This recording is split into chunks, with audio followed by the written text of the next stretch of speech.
رسول خدا صلی اللہ علیہ وآلہ وسلم سے توسل یعنی وسیلہ۔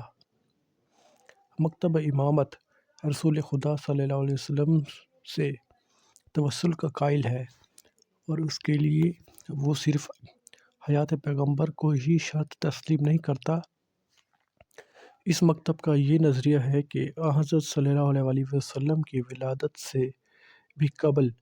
آپ سے توسل کیا گیا اور آپ کی زندگی میں ہی آپ سے توسل کیا گیا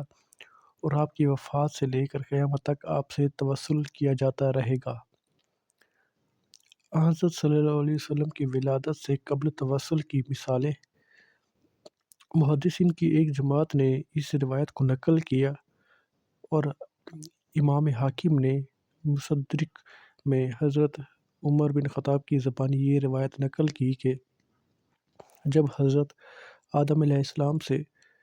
ترک اولیٰ صادر ہوا تو انہوں نے قبولیت توبہ کے لیے بارگاہ خداوندی میں عرض کی، پروردگار، میں تجھ سے محمد کا حق کا واسطہ دے کر درخواست کرتا ہوں کہ میری مغفرت فرما۔ اللہ تعالیٰ نے فرمایا، آدم، تو نے محمد کو کیسے جان لیا جبکہ ابھی تو میں نے اسے پیدا ہی نہیں کیا؟ حضرت آدم نے کہا، پروردگار، جب تو نے مجھے پیدا کیا تو نے مجھ میں اپنی روح پھونکی تو میں نے اپنا سر بلند کیا، میں نے عرش کے ستونوں پر لا الہ الا اللہ محمد رسول اللہ لکھا ہوا دیکھا، بس اسی سے مجھے معلوم ہو گیا کہ تو نے جس کا نام اپنے نام کے ساتھ لکھا ہے وہ تجھے تیری مخلوقات میں سب سے زیادہ محبوب ہے۔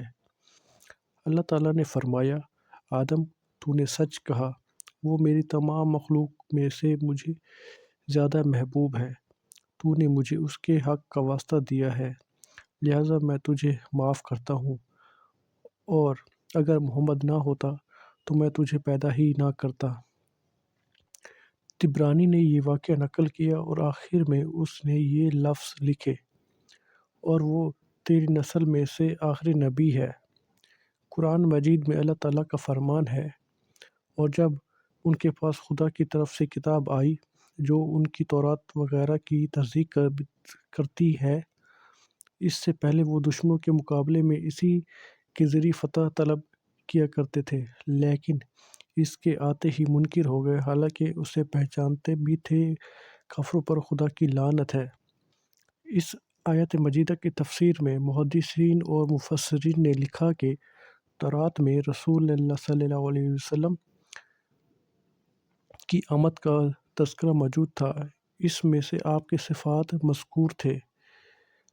اس لیے یہودی آپ کی آمد سے قبل جب بھی لوگوں سے لڑائی کرتے تو اللہ تعالیٰ کو حضرت صلی اللہ علیہ وسلم کا واسطہ دے کر اپنے لیے فتح طلب کرتے تھے، اور وہ ان الفاظ سے دعا مانگا کرتے تھے، پروردگار، ہم تجھ سے بنی امی کے حق کے واسطے سے نصرت طلب کرتے ہیں، تو ہمارے دشمنوں کے خلاف ہماری مدد عطا فرما۔ پروردگار، تجھے تیرے نبی کے نام کا واسطہ ہماری مدد فرما۔ لیکن جب حضرت صلی اللہ علیہ وسلم دنیا میں تشریف لائے تو یہودیوں نے آپ کا یہ کہہ کر انکار کر دیا کہ آپ کا تعلق بنی اسرائیل سے نہیں ہے،